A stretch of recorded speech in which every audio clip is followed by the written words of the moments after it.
How you doing, everybody? It's your friendly neighborhood Master Alan, and today I'm going to go over 4 kata with you. So let's dive into it and start breaking it down. I'm going to show you one time through the whole form here at the beginning of the video, so that if you've already got it and you just need a mental refresher, that you can go back, check it out, and just quickly kind of get that on your mind or put it back at the front of your mind as you practice. Now, obviously doing forms training at home, sometimes you have to modify your stances a little bit or shorten things up.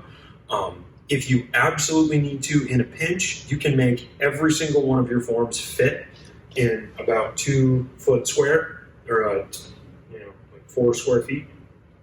Okay, you have to do a lot of tweaking, and so that it's not good to have that be the only way you get to practice your forms. But especially as you work on kind of preserving your memory, sometimes that's what you got to do. When you have nice days, it's worth it to burn a little bit of time to just run through your forms outdoors. If you are in a situation where you've got to do all your training at home, squeezing it in the driveway or like the back patio, or hopefully you've got a room in your house that you can create enough open space that you can run through most of your forms without having to modify them too much to do it.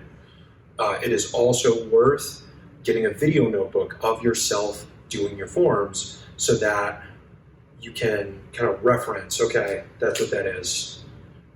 And also be checking your form and checking your technique to sort of coach yourself so that you can make corrections on your own. When you're in a situation where you've got to do your training on your own, it's up to you to remind yourself to do things correctly and to shape your body in a powerful way.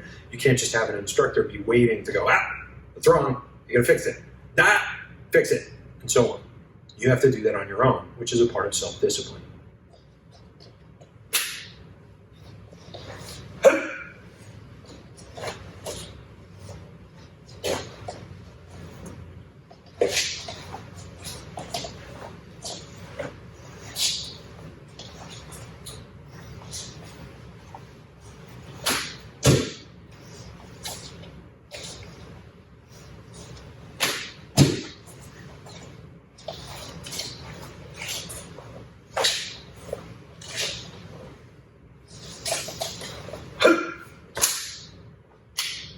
So let's dive in. So for kata, we've got a closed hand salutation. I'm going to bow, step out to elbow position, hands in elbow position, feet apart in a horse stance, then reach the upper cross block up. So I don't want to bow and step to the upper cross block. I want to bow, step out, upper cross block, hands down, key up. Now, the first section of for kata we do all in place. There's hardly any footwork at all. I'm going to do a box guard where I do 2 block with the left hand. My right hand comes over the top on guard. It's a little bit like a T-guard, but my arms move like a box. I want to imagine this hand is blocking something. When you start to break down the form and look at the applications, this could be on guard, it could just be a block. I want to deliver this when I practice as a block, even if the way I am thinking about the application, even if I'm not blocking something. So, from my elbow position, block into that box guard, and then from there I'm going to rotate into a tiger claw. So the 2 block that's up is going to do a tiger claw about base height as I rotate back. So I do the salutation, box guard, tiger claw, and then I'm going to seize. And I'm going to pull them into elbow position. As I do that, my left foot comes to my right foot, and this hand that's been on guard this whole time is going to come around in this circular back to knuckle punch. So again, from the horse, cross block, box guard, tiger claw, seize. Draw them in, so the hand and the foot move at the same time, and then this punch comes around and circles around to deliver. Then I'm going to step out, back fist. My right hand comes to elbow position as I do this, so I'm not back fisting this way. What I want to have happen, I pull the person in, the back 2 knuckle punches come around, I'm going to do the back fist this way. From there, I go to a box guard on the other side. So now I'm going to repeat the action I just did on my right side. So the right hand is going to block, the left hand completes the box guard. Right hand does the tiger claw, seize. I'm going to draw them into elbow position, so now my right foot moves. Left hand circles around back to knuckle punch. Then I step out to the horse stance, back fist. I want to have my spine lined up nice and tall. This hand snaps to elbow position. I'm sending power in both directions, not just one, both. Some forms will do a little bit more this way. Some forms will do a little bit more this way. There are different kinds of power you have to make sure you practice with. So once more from the beginning, and then I'm going to have you work on this. So you bow, step out, salutation, box guard, tiger claw, seize, back to knuckle, step out, back fist, box guard, tiger claw, seize, pull them into the back to knuckle, step out to the back fist. Work on that. We're going to add the next sequence in just a second. So up next, we're going to add a side kick and some half mooning. So I start from front position, bow, salutation, box guard, claw, pull in, back fist, box guard, claw, pull in, back fist. Now, I'm going to do a side kick towards the 45-degree angle with my right foot. So I flamingo up, drive that side kick out, and then I want to land in a half moon stance at a 45-degree angle. So the way you need to move your body for this, the balance is pretty complex. I'm going from a horse stance facing this way to a side kick at the 45 to a half moon stance at the 45. So the way you have to kind of adjust takes a little bit of doing. And so from this back fist, I come up to do that side kick, boom, land in a half moon stance at a 45. And I'm immediately going to go cup and saucer to my right side with open hands and half moon towards the 45-degree angle, block poke with a spear hand poke. And now this block, this little wing movement, I'm thinking about not blocking with the thumb edge of my forearm or the knife edge of my forearm. It's actually more the flat, and it comes up. It's almost like saluting, but I miss, and it moves on a curve. And then the spear hand poke goes out in a line. So I want to make sure that I don't have both hands going out. That's not the way that we do the form. I want to make sure that this hand doesn't roll. That's not the way that we do the form. Now, other schools will have different ways that they do this block strike simultaneous. So if you see someone else doing this a different way, it is not your job to tell them how your instructor does it. It's your job to do it your way, and it's other people's job to do it the way that their instructor tells them. Okay? But so, with the block poke, I want to think about using this edge. I deflect the punch up and by, and the spear hand poke is going to drive out. So a lot of times I think about applying this like the deflecting hand out of your plum tree blocking system, but instead of doing it here, it's going to lift up just a little bit more. I have the elbow out, so it deflects the punch up and away that way instead of by this way. And spear hand poke out to the throat.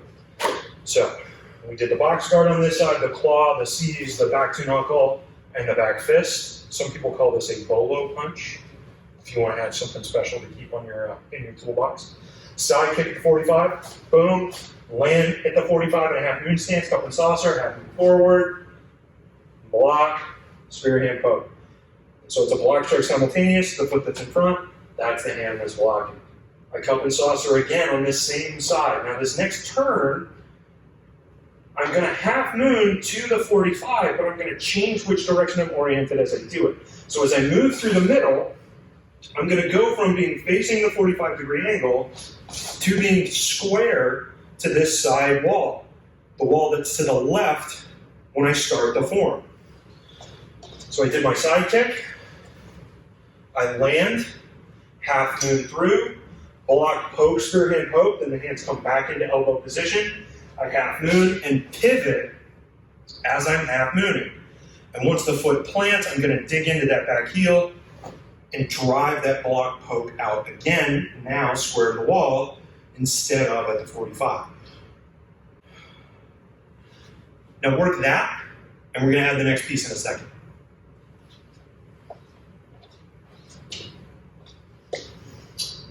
Okay, so we have the side kick, land down, we move in the direction of the 45, block poke, hands come back in, pivot, block poke. Next, we're going to do a type of footwork that's called a pivot shift. So for the pivot shift, what I'm going to do is take my half moon stance that's pointed this way. I pivot this leg, that's the front leg. I pivot the back leg. And so now I've got 60% of my weight, 40% of my weight. And after I've pivoted my feet, then I'm going to shift into the half moon stance. And so the pivot shift is a way to take your half moon stance, move it 90 degrees, and as your weight shifts, that's where this footwork delivers power. So we talked about this in some of the footwork drills at lower belt levels. A kick replaces a step, and if you're going to add hand strikes to a stance or to a footwork, the hand strike happens when the weight transitions, because that's when you're sending power out from your body. So our pivot shift, we were in this block poke. I'm going to open hand cup and saucer on the left. I pivot the left foot so that it's pointed at a 45. I pivot the right foot so that it's square to the front. And then my right hand is going to do a palm strike, wedging out and forward to the face. And you want to do this kind of like your 9 block out of the 16 point, but instead of being like sternum height, I want to think about going out to the bridge of the nose of the face. So from cup and saucer, pivot, shift, palm strike to the face. And at the exact same time, my left hand is going to do a spear hand poke to the solar plexus. Okay? Now, when I first learned this form, I thought the idea of doing a spear hand poke to the solar plexus was insane. That didn't make any sense to me at all. All I could imagine was my hand crumpling up like old pasta as I tried to hit somebody in the solar plexus. Now, as a 6th degree black belt, I still wouldn't be excited about doing a spear hand poke into somebody's body because there's a lot of things that could go wrong there. But especially if you're doing your spear hand poke correctly, it's actually possible to hit really hard targets with that and preserve your hand. You just have to do it a specific way. If you've been in any of the classes where I demonstrate the 1-finger poke break, it's the same idea, but your hand is in a different position. If you're doing it correctly, it'll deliver a lot of power. In the very old days of karate, when the karate tournaments would have, they were called kumite, which was basically sparring tournaments, but you've got people that are karateing each other until the other one gives up. They had to outlaw the spear hand poke to the solar plexus because it was so dangerous. At the time that these things were happening, the medical technology and the medical care that was available, if somebody spear hand poked you in the solar plexus and it broke that part of your sternum, it was very, very hard for them to fix you. And so even though the blow itself wasn't lethal, there wasn't a way to help somebody recover from getting that. It was more or less like getting stabbed, you just didn't bleed.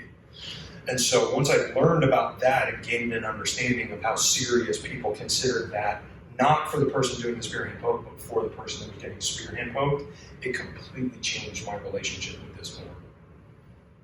Now, back with the pivot shift. So I go from the cup and saucer, I do my pivot shift, palm strike to the face, spear hand poke to the solar plexus, and then I'm immediately going to follow a cup and saucer on my right side, half moon square to the front mirror, block punch with a front 2-knuckle punch to the solar plexus, cup and saucer, half moon forward, block punch with a front 2-knuckle punch to the solar plexus. So work on that. We're actually at about the midpoint of the form or a little bit past it. And so make sure you're really comfortable here before we go into the next section, because this point, that second front 2-knuckle punch is sort of where the energy of the form shifts a little bit. And it's not like it's a completely different form. It's more like when you're reading a story and the scenes change. And so what's happening in the story is a little different. All right, we're going to go into the last third or so of the form. So let's run it from the beginning really quickly and get us started where we need to be. So I bow, step out, got my salutation, box guard, claw, drum, in, back fist. Box guard, claw, drum, in, back fist. Side kick at the 45, landing to half moon, cup and saucer in. As I half moon forward, block, poke, spear hand poke, suck them in. Half moon stance now square at the 45-degree angle, or it's now square to this wall. Block, poke with a spear hand poke, cup and saucer on the left. Pivot, shift. Palm strike to the face, spear hand poke to the solar plexus. Cup and saucer, half moon forward.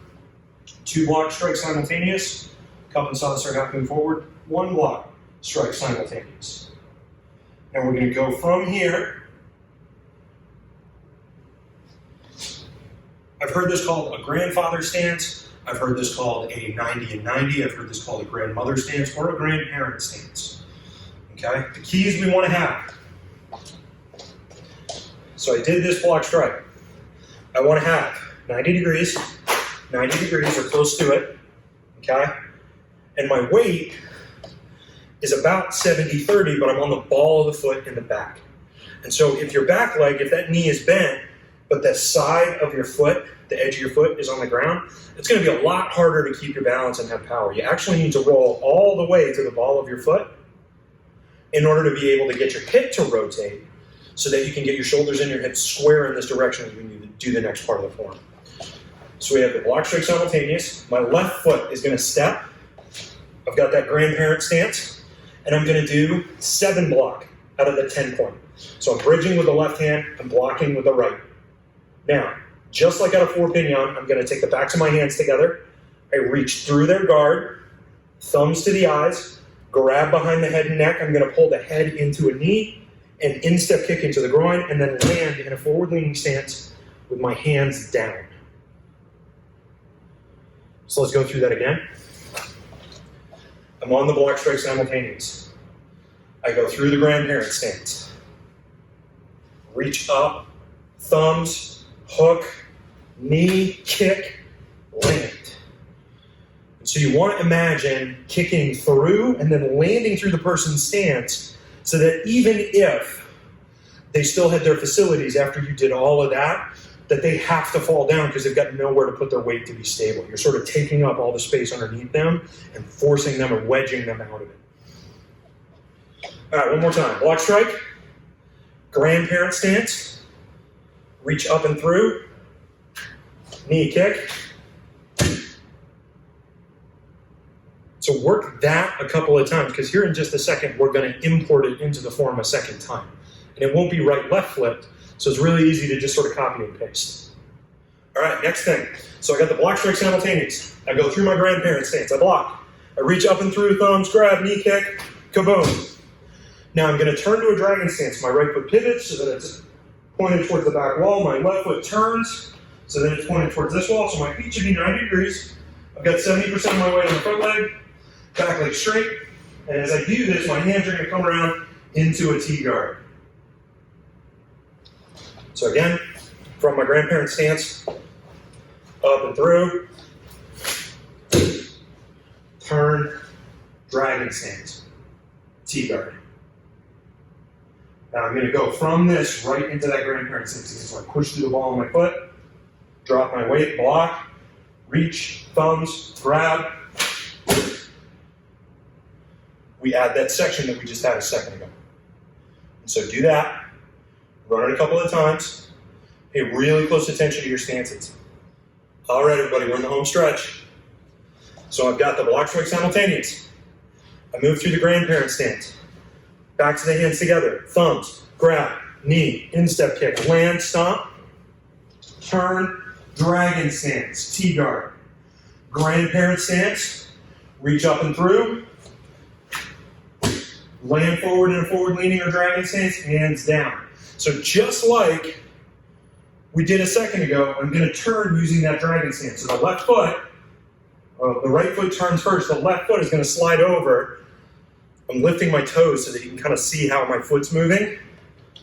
So I've got my forward leaning stance, I turn that right foot, turn the left foot, shift my weight, T-guard. And we're going to go right from there. I draw the right leg in, and I'm going to do a very similar turn to what we had earlier in the form to be in a half moon stance, square to the wall. So I'm half mooning up to turn 90 degrees by pivoting on my left foot. And I want to be in cup and saucer on the right side. And right from here, I'm going to do a block hook. Boom. So this should be a pretty easy addition because it's a lot of stuff we already know. So you go from that dragon stance to a half moon, block, poke with a spear hand poke. So let's do that from this punch really quickly, and then I'm going to let you work on it. Block punch, grandparent stance, backs of the hands, reach, thumbs, grab, knee kick, dragon stance, grandparent stance. Woo. There we go. Reach up and through, knee kick, dragon, Move to the half moon, block, poke. So this is that same deflecting the anterior hand poke we've had throughout the form. All right, guys, we got 2 more segments. Almost there. So I start, right foot back. Cup and saucer, open hand. I'm going to block, poke. This is where we left the last section. Now, I'm going to pull my hands into the left side. I half move forward. I block, poke again. I cup and saucer on the right side. I half move forward. I block, poke again. Then cup and saucer, half moon, block, poke. So I should end on the 4th one. I have my right foot forward. And so the asymmetry here, where I start right foot back, and so I go from the dragon stance to a half moon stance, block, poke. There's 1, cup and saucer, 2, cup and saucer, 3, cup and saucer, 4. We don't usually do something more than twice, okay? Or sometimes we do something 3 times. It's very unusual that we do 4, so make sure you keep your numbers and your feet straight. You should end right foot forward, left hand spear hand, right hand in that deflecting hand. I've got right foot back, hands in cup and saucer. I go out with the block poke. Cup and saucer on the left, half moon forward, block poke with the right hand forward, cup and saucer, half moon. Boom, this is the 3rd one, so then cup and saucer, I do 1 more, block poke. Now the left foot is going to twist to get me facing towards the mirror again. So I'm going to twist to the horse stance. So I want that to be a nice, smooth, straight line. I don't want to overstep. And I don't want to understep. I want to bring myself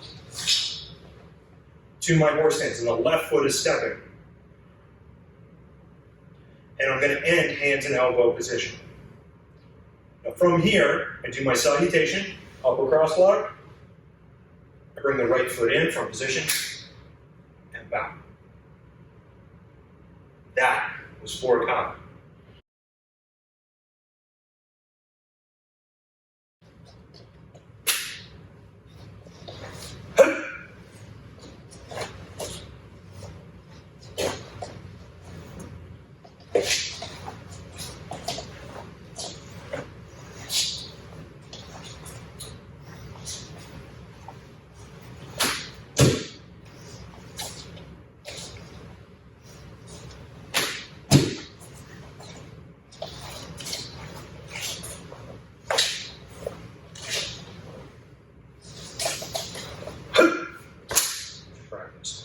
Good luck.